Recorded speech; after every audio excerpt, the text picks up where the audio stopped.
While everyone in Millwood Hollow was racing to finish their foundations before the ground froze, Samuel Garrett was lifting his cabin 14 feet into the air on wooden posts that seemed designed to invite catastrophe. His neighbors didn't just question the design, they laughed at it openly. They called it a treehouse for a man who'd lost his mind. Samuel was building on stilts in a valley where the creek hadn't flooded in living memory, where every sensible person knew you built low, anchored deep, and trusted the earth beneath you. He was doing the opposite of everything that made sense. Samuel Garrett wasn't young. He was 53, with calloused hands and a back that ached in the mornings. He'd lost his wife 2 years prior to pneumonia, and people said grief had done something to his judgment. Building a cabin on stilts, they whispered, was the kind of thing a broken man does when he stops thinking clearly. But Samuel wasn't broken. He was remembering. He was remembering something his grandfather had told him 40 years ago, something about water and memory, something about how the land never forgets, even when people do. And he was building accordingly, one vertical post at a time, while the entire settlement watched with a mixture of pity and contempt. The thing about being dismissed is that it teaches you to work quietly. Samuel had learned that lesson young, and he'd learned it again when he proposed this design to Thomas Bridger, the settlement's master carpenter, who'd built 37 homes across 3 counties. Bridger had actually removed his hat and scratched his head when Samuel showed him the drawings. "You want to lift the whole cabin? On posts? Sam, that's not how we build in valleys. That's how Cajuns build in Louisiana swamps. We're in the Appalachian foothills. The creek's been gentle for 60 years. But Samuel remembered what his grandfather said. The creek is never gentle, it's only waiting.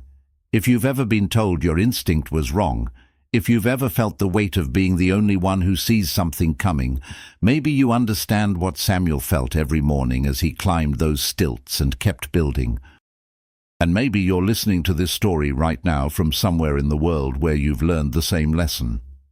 If that's you, make sure to subscribe. Leave a comment telling us what city you're watching from. Because stories like this, they're not just about one man in one valley. They're about all of us who've had to choose between what people expect and what we know is true. And sometimes that choice is the only thing standing between survival and disaster.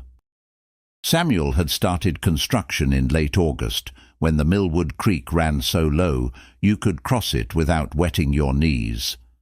The summer of 1897 had been the driest anyone could remember. Corn withered in the fields. Wells dropped to alarming depths. The creek itself narrowed to a trickle that children dammed with stones for entertainment. It was the worst possible time to suggest that water was a threat. And yet Samuel was building as though a flood was inevitable. The cabin's foundation, if you could call it that, consisted of 16 vertical posts sunk 8 feet into bedrock and rising 14 feet above ground level. Each post was hewn from black locust, the hardest wood available, resistant to rot and insect damage. Samuel had cut the trees himself in the high country, where old-growth locust still grew thick and straight. He dragged them down the mountain using borrowed mules, working alone because no one would help with a project they considered insane. The posts were arranged in a rectangular pattern that would support a cabin measuring 20 feet by 16 feet, small by settlement standards but adequate for a man living alone. Samuel notched each post with careful precision, creating mortise joints that would accept horizontal beams without metal fasteners. He was building the old way, the way his grandfather had taught him, using techniques that predated nails and screws, joinery that relied on wood grain, and careful angles rather than manufactured hardware. Margaret Yates, who ran the settlement's general store and served as the unofficial voice of community opinion, stopped by Samuel's construction site in early September.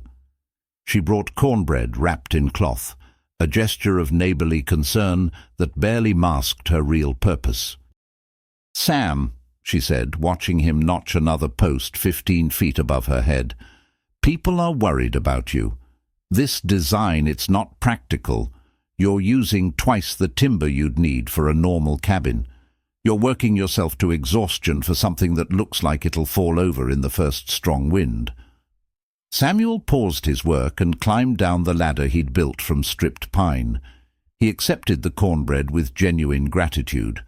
Margaret meant well, even if she didn't understand. "Margaret," he said quietly, "my grandfather lived through the flood of 1833. He was 7 years old. He told me the water came through this valley at 17 feet deep, moving fast enough to carry full-grown trees like they were matchsticks. He said it came overnight, no warning, just rain in the mountains that nobody down here ever saw. 64 years ago, Margaret. That's not long enough for the land to forget."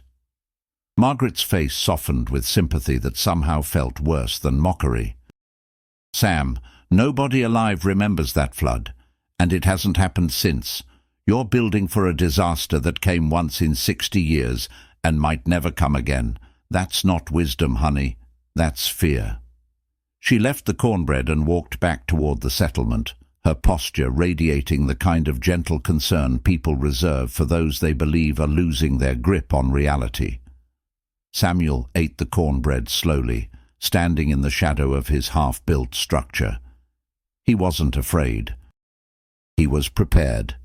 There's a difference, though most people never learn it until preparation becomes the only thing between them and catastrophe. By October, the cabin's platform was complete. Samuel had laid thick hemlock beams across the locust posts, creating a floor frame that sat 14 feet above ground level. The height was deliberate, calculated from his grandfather's description of watermarks on valley trees that had survived the 1833 flood.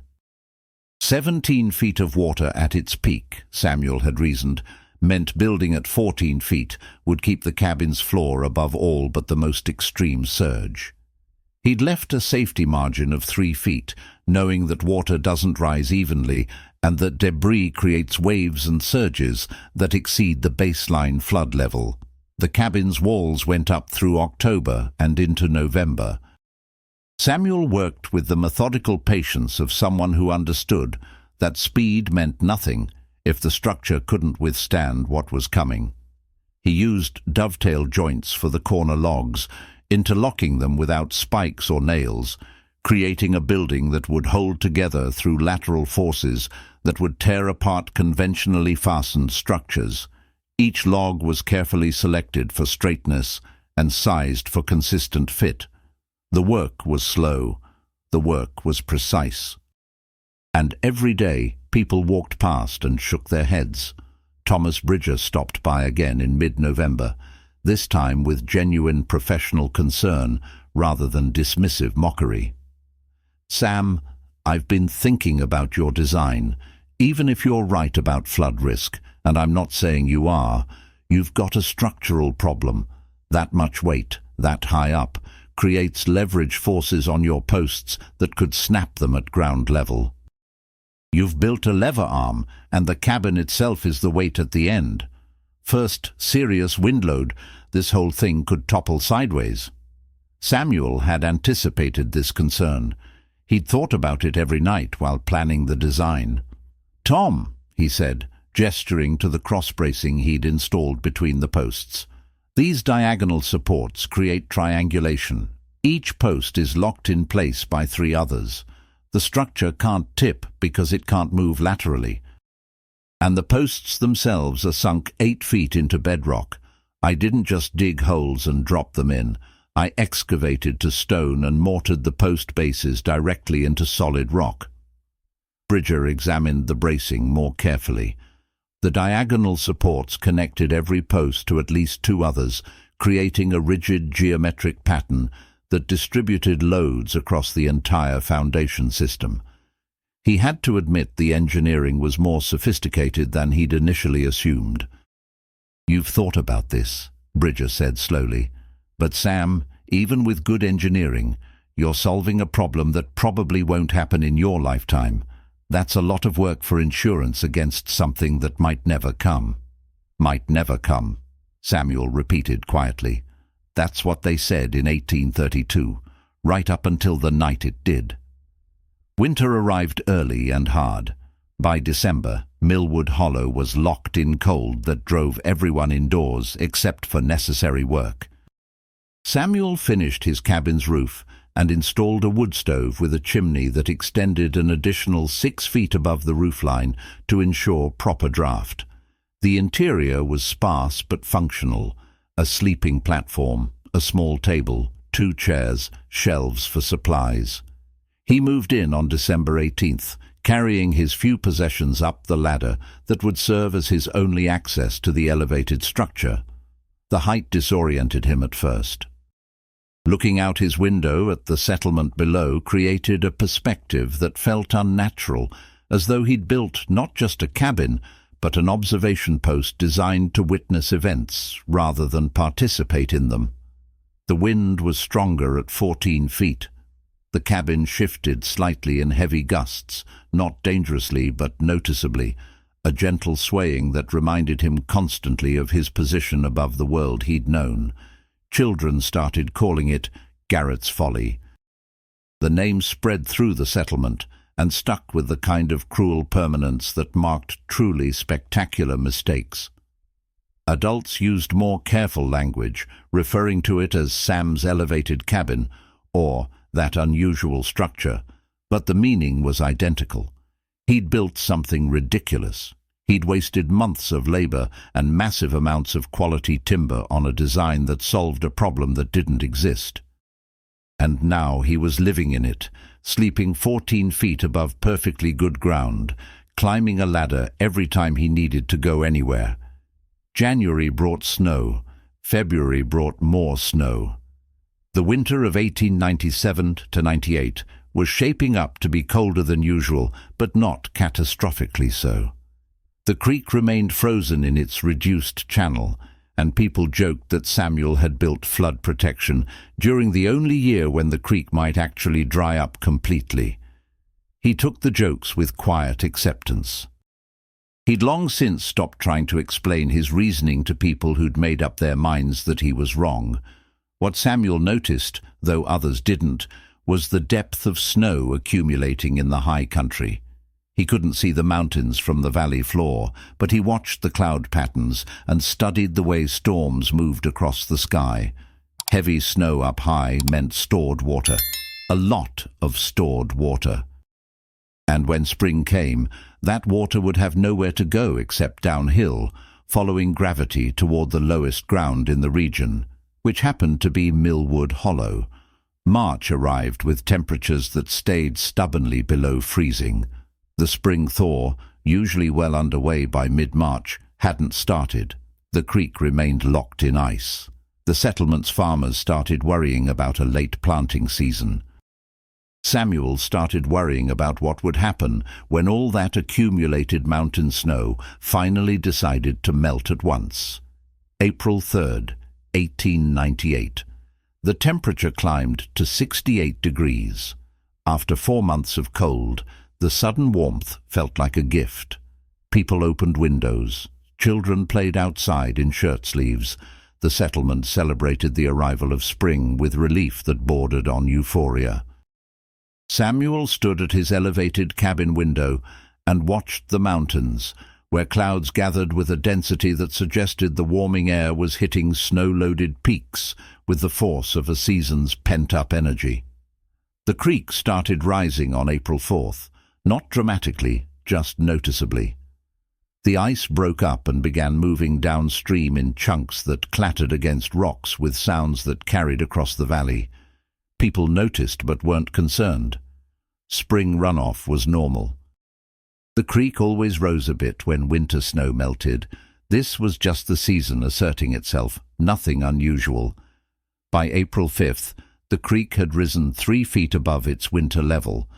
Margaret Yates mentioned it to Thomas Bridger during their morning conversation at the general store. "Creek's running high this year," she observed.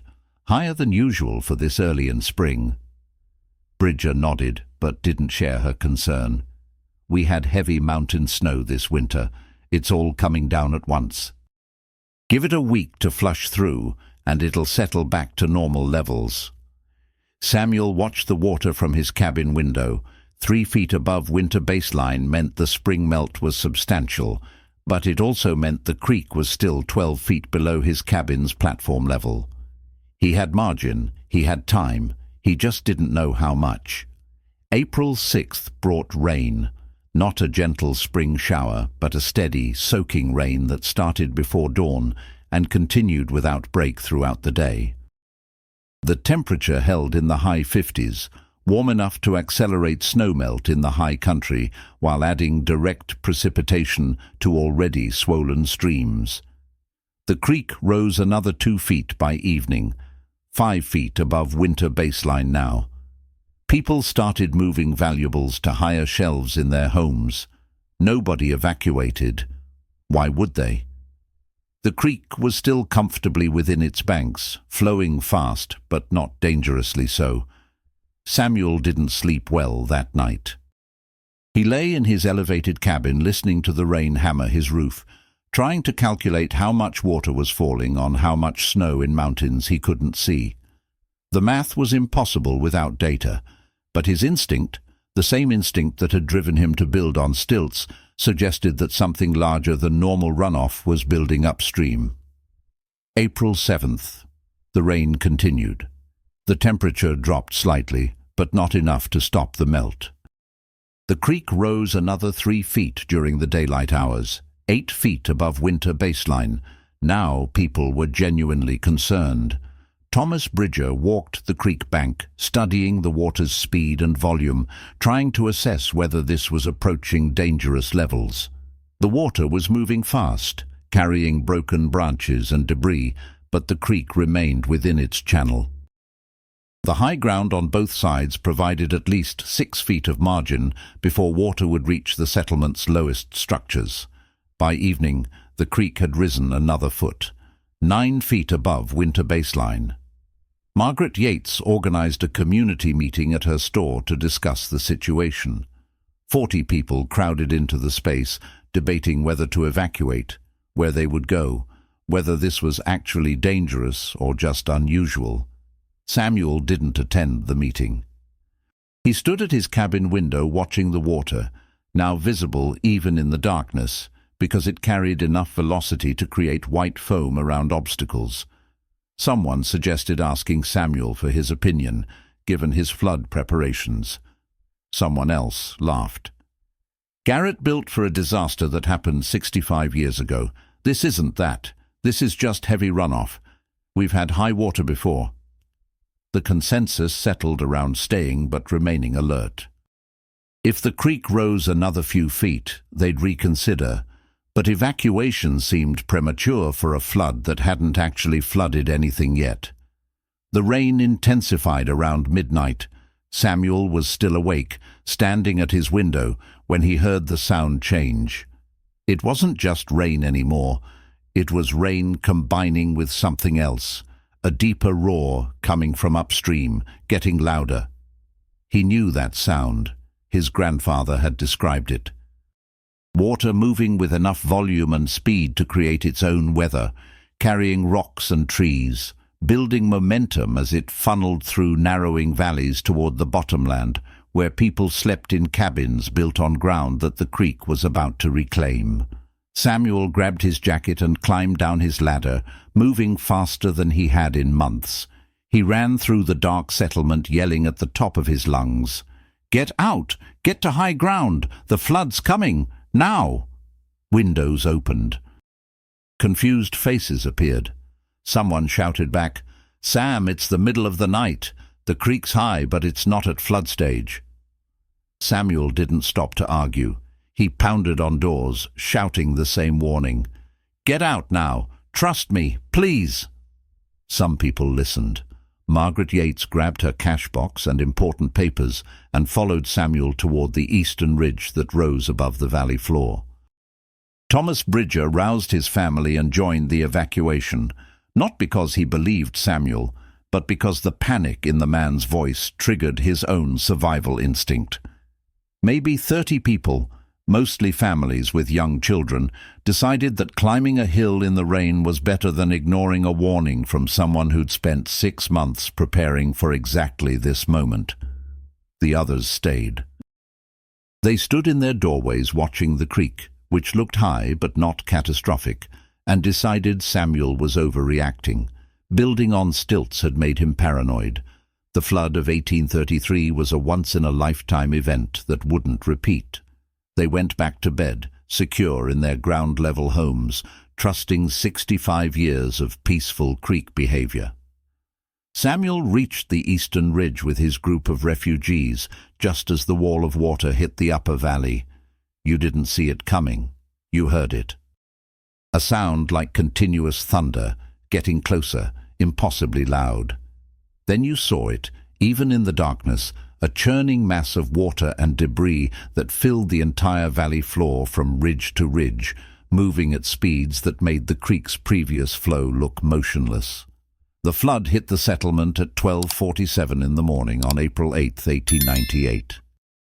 It moved through the valley at approximately 15 miles per hour, carrying enough force to obliterate structures as though they'd never existed. Ground-level cabins disappeared completely. The general store, built with heavy timber and expert craftsmanship, disintegrated into component boards that rode the flood like toys. Everything at ground level went away in less than 5 minutes. From the ridge, in the darkness, Samuel and the others could hear screaming. People who'd chosen to stay were now fighting for their lives in water that gave no second chances. Some tried to climb to their roofs. The roofs went under. Some tried to swim. Nobody could swim in that current. The water peak hit 17 feet above normal creek level, exactly what Samuel's grandfather had described, exactly what Samuel had built for. His cabin, elevated on its 16 locust posts, stood firm. The water reached 13 feet at its peak, swirling around the posts, but never touching the cabin's platform floor. Samuel had left himself a 1-foot margin, and that margin held. The structure swayed in the current, creaking and groaning as water pressure tested every joint and brace. But the engineering that Thomas Bridger had questioned proved itself under conditions that destroyed everything else. The diagonal cross-bracing distributed lateral loads. The posts, anchored 8 feet into bedrock, didn't shift. The dovetailed joinery of the cabin walls held against wind and pressure that would have torn apart nailed construction. By dawn, the flood had passed. The creek returned to something approaching its normal channel, leaving behind a valley transformed into a disaster zone. Mud covered everything. Debris piled against trees and rocks showed high water marks that seemed impossible. And in the middle of the devastation, Samuel Garrett's cabin stood intact on its stilts, the only structure in the settlement that had survived completely undamaged. 23 people died that night. Most were in the settlement when the water hit, choosing to trust their ground-level homes over a midnight evacuation based on one man's warning. 7 others died trying to reach high ground after the water arrived, swept away in darkness by currents that moved too fast for human reaction. Samuel had saved 30 people by insisting they evacuate immediately. He'd tried to save more. He'd pounded on every door he could reach, but some warnings sound too crazy to believe until the moment they prove themselves true. The survivors returned to the valley in the days following the flood. They found nothing. Everything they'd built was gone. Margaret Yates discovered pieces of her store scattered across 300 yards of muddy ground. Thomas Bridger found one wall of his home lodged against a tree half a mile from its foundation. The settlement had been erased. Samuel's cabin, still standing on its stilts, became the temporary shelter for everyone who'd lost everything. Its elevated platform stayed dry. Its walls held firm. Its wood stove provided heat for cooking and warmth. The structure that people had called Garrett's Folly was now the only reason anyone had shelter at all. Thomas Bridger climbed the ladder to Samuel's cabin 3 days after the flood. He found Samuel sitting at his small table, looking exhausted in a way that had nothing to do with physical labor. "Sam," Bridger said quietly, "I owe you an apology. We all do. You tried to tell us. You tried to warn us. And we called you crazy." Samuel didn't answer immediately. He was looking out his window at the devastation below, at the mud and debris where a community had stood. "I didn't want to be right, Tom," he finally said. "I wanted to be wrong. I wanted to build this cabin and have it be completely unnecessary. I wanted people to laugh at me for the rest of my life, because that would mean everyone was safe." Bridger nodded slowly. "How did you know? I mean, really know. Not just guess or worry, but know enough to spend 6 months building for this." "My grandfather," Samuel said. "He made me promise. He said the land has memory even when people don't.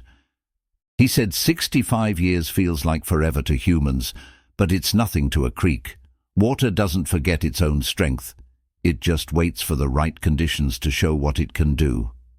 The settlement rebuilt, but this time they rebuilt Samuel's way.